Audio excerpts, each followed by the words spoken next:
Compartimos con Ojo Alfredo desde que era prácticamente estudiante en la facultad. Desde ahí mantuvimos siempre una relación. Es un chico que ha progresado enormemente a través del estudio y de su trabajo periodístico. Y su mirada coincide plenamente, creo que plenamente. Habrá que preguntarle a él en qué medida, pero él sí ha estado cerca nuestro siempre.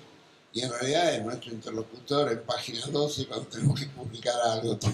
Les voy a adelantar, y es una primicia, el mes que viene se comienza a publicar una separata, van a ser 40 separatas semanales, durante 40 semanas, de nuestra revista de Voces en el Fénix. Va a haber publicado un artículo semanalmente en página 12, con el objeto de promover la revista. Y fue Alfredo el que promovió y lo convenció a los directivos del diario a publicarlo. Va a salir los domingos. Va a comenzar el 12 de marzo el primer número. Yo me cuelo con un pequeño comentario. No lo escuché a Alfredo, pero entiendo el sentido de su distinción, que me parece que ayuda a aclarar las cosas. Yo iría en un sentido, desde el punto de vista puramente económico, un poco más allá. Modelo no es una palabra que me gusta, no es clara para definir una orientación económica, aun cuando quiera ser estratégica. Yo que en economía se entiende más claramente cuando uno habla de regímenes de política económica, ¿no? Y esos regímenes de política económica, que normalmente incluyen definiciones de política variadas en todos los campos de acción de la política económica, compleja, en la integración compleja de todas esas políticas, que requiere además de la consistencia macro y no solo macro sectorial, y un desarrollo, cuando lo veo completo, en el tiempo, porque está el corto plazo, el mediano y el largo. Yo creo que entonces la expresión régimen de política económica o regímenes de política económica es más clara, y obviamente estos regímenes cambian en el tiempo, porque la realidad cambia en el tiempo, y los propios regímenes de política económica generan cambios o ponen acciones que cambian la realidad y que plantean problemas nuevos. La expresión modelo tiende a ideologizar y a estancar la visión, ¿no? Es decir, si habláramos de modelo kirchnerista, me pongo no en político, sino me pongo del lado de la academia. ¿Eso qué es? Está definido por la fase de la gestión económica de Lavagna, está definido por por toda la fase de gestión que ha habido en el periodo kirchnerista.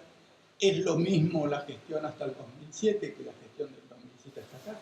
Es lo mismo la gestión sin crisis mundial que la gestión en el nuevo marco de crisis mundial que estalla en el 2008. Es lo mismo sin amenaza inflacionaria visible, al menos, que con desafío inflacionario instalado. Y por último, es lo mismo, el mismo juicio podemos hacer de un conjunto de política económica que en la primera etapa, después de la caída de la convertibilidad, necesariamente tiene que atender el día a día en una orientación estratégica general, ¿no? Y no puede pensar en planear ni en mirar escenarios que vayan más allá del día a día. Que una situación como la actual, en que en muchos campos de la acción de la política seguimos en el día a día, siendo que ahora tenemos, por los éxitos logrados, entre otras cosas, la posibilidad de pensar más allá, pensar y planear, para no ahondar lo dejo aquí.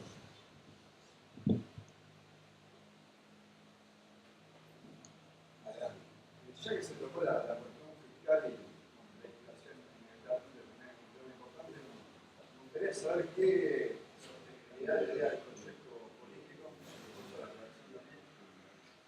con relación a la creciente necesidad de financiamiento que tiene el Tesoro Nacional y la participación cada vez mayor también de los títulos públicos en el activo del Banco Central, digamos, y la reforma impositiva que no se discute. A mediano plazo, ni siquiera a largo plazo. Porque bueno, estaría de acuerdo en que Bueno, Bueno, yo no me atrevo a opinar sobre la sostenibilidad política, porque claro, ¿en qué escenario, no? En un escenario que se sigue haciendo lo mismo que hasta hoy, en un escenario donde hay cambios. Es una pregunta compleja y bueno, pensar en política en Argentina hoy para adelante es bastante complicado, ¿no? Yo a corto plazo no veo dramas, pero sí veo la posibilidad que si no se hace nada, si no se cambian algunas perspectivas, mi opinión personal, la posibilidad que se acentúen desequilibrios, ¿no? Digamos que desde el punto de vista del financiamiento, el drástico desendeudamiento que vimos acá y el hecho que las cuentas públicas, bueno, no son las de hace 4 o 5 años, en que el excedente primario estaba arriba de 2, bastante arriba de 2, no son, pero tampoco los resultados públicos son malos comparados contra el promedio latinoamericano, ¿no? Para no mencionar el de los países europeos, ¿no? Donde, digamos, las deudas de déficit público son coexistentes con imposibilidad de financiamiento soberano porque los mercados los vetan.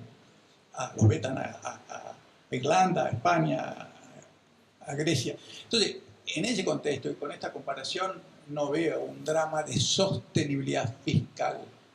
Hay financiamiento que no se quiere tomar, ¿no? Con algunos cambios en las organizaciones de política y algunas negociaciones hacia afuera, el financiamiento es ilimitado. El problema más grave no lo veo por el lado de la sostenibilidad en la medida en que haya reacción y previsión, ¿no? Por ejemplo, el tema, está bien señalado el tema fiscal, yo de alguna manera lo he sugerido, el tema tributario, porque si queremos ser previsores, no podemos descontar que las retenciones están para siempre. Entonces ahí hay una amenaza de sostenibilidad hacia adelante. Entonces, y está tan regresivo, atrasado el sistema de impuestos sobre los ingresos que canta al cielo una reforma. No solo desde la equidad y la sostenibilidad, sino desde el lado del impacto sobre la eficacia del sistema productivo. Lo señalé con esta cuestión del impulso proespeculador que tiene el sistema tributario. Entonces, ahí sí, hay temas estructurales que hacia adelante plantean temas de sostenibilidad y que están interrelacionados, yo lo señalé, a mi juicio, con el tema de la calidad del gasto. Por esta cuestión de que no se puede sostener a largo plazo una alta presión que no sea aceptada, para no ser desafiada y vulnerada, bueno, claramente a la primera crisis fuerte que aparezca, cuando a todo el mundo le apretan los ingresos y tiene la posibilidad encima de ir y financiarse con la FIP. Yo voy a completar también con un concepto. Las dificultades que tenemos y que vamos a tener están originadas en parte con un mundo que es menos demandante y más oferente. Es decir, los países centrales en este momento tienen una política de consumir menos, de vivir más con lo suyo, y a su vez, al mismo tiempo, quieren colocar su producción, que la tienen, de cualquier manera en otros países. Tienen dificultades porque está China también con un margen de maniobra tal que a medida que quieran competir, bueno, China también está en condiciones de competir.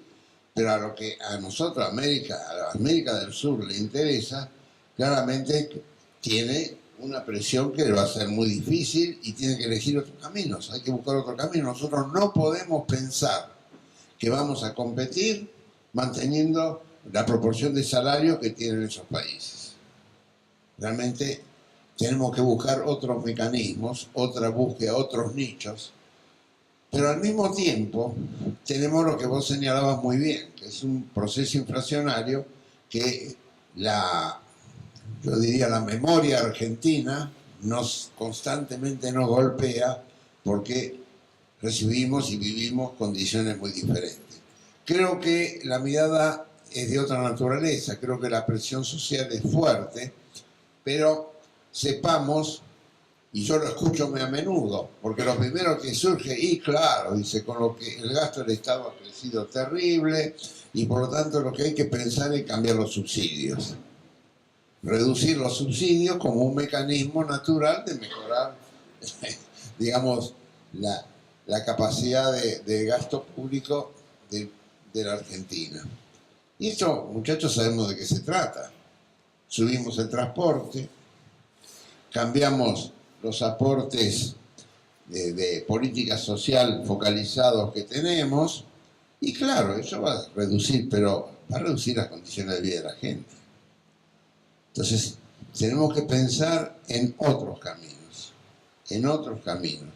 donde claramente el sector tiene que saber que de alguna manera, a medida que aumenta la competitividad de la Argentina, va a aumentar y tiene derecho a reclamar su intervención en la apropiación de esa renta adicional que se va a producir.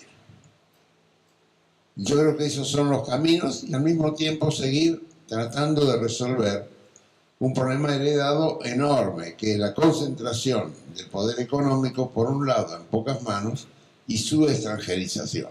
Son los dos elementos que hacen que parte de la economía argentina no esté en manos de poderlo manejar el Estado. Y si uno avanza más, piensa que en definitiva lo que está en discusión es la defensa irrestricta, y yo lo señalé al comienzo, de la propiedad. Un país que no acepta, una población que no acepta que la propiedad tiene sus limitaciones, que el interés social está por encima del derecho de propiedad, difícilmente pueda encarar medidas de otra naturaleza para salir de cada una de esas crisis. Y nosotros tenemos que entenderlo eso, y entonces saber hacia dónde tenemos que dirigir. A muchos de nosotros nos parece absolutamente ridículo que una persona decida su apoyo político porque pueda o no pueda comprar $500 para irse al Uruguay. Y sin embargo hay gente que reacciona de esa manera. La lectura que yo escucho estos días de por qué avanza la orientación política de la gente es increíble, no lo entendemos. Y porque no lo entendemos es que porque algo estamos haciendo mal nosotros, que no nos entienda. Jorge dijo que las retenciones no tienen viabilidad en la duración en el tiempo, no son eternas. Pero yo creo que lo que sí es eterno es el derecho de la participación de la sociedad en aquella parte de la propiedad que es fruto del esfuerzo y a su vez de la naturaleza. Yo no puedo estarle permitiendo impunemente que se apropie de la renta que da el sol, la lluvia, el clima, la extensión de la tierra, la calidad del suelo. Yo creo filosóficamente que hay un interés legítimo de la sociedad en participar. Y para no extenderme, simplemente señalar que esos son caminos que todavía no recorremos. Tal vez cometimos un error. Tal vez estas limitaciones de defensa de nuestra moneda debíamos haberla hecho en momentos del 2003, 2004, 2005, cuando teníamos la capacidad y la fortaleza política para instalarlo. Hacerlo ahora por necesidad es un error, fue un error político al que no debíamos haber llegado. Bueno, veremos un poco cómo salimos de esto. Sí, muy brevemente para que no quede una interpretación errada de mi opinión sobre las retenciones. Digo que no son eternas no porque no sean legítimas hoy y mientras se den las ecuaciones de costo que las hacen legítimas. Si cambia la circunstancia del mercado internacional y caen las demandas y los precios de China, puede desaparecer el excedente que permite legitimarla. Y para que quede más claro mi argumento, no solo son legítimas hoy, sino que el problema que hace difícil de cara a los sectores más, digamos, recalcitrantes del campo, la argumentación, la aceptación de la argumentación de su mantenimiento y su legitimidad, es que no se apliquen retenciones parecidas sobre otras rentas muy fuertes, como ser la minería, la pesca y la financiera.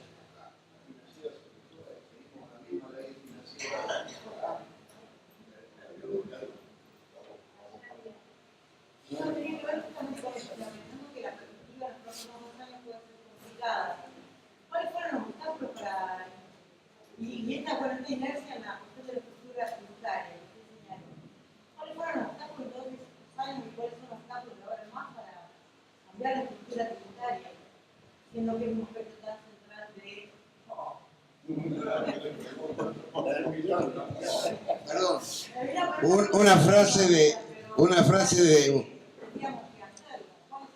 Perdón, una frase de un neófito al lado de un experto.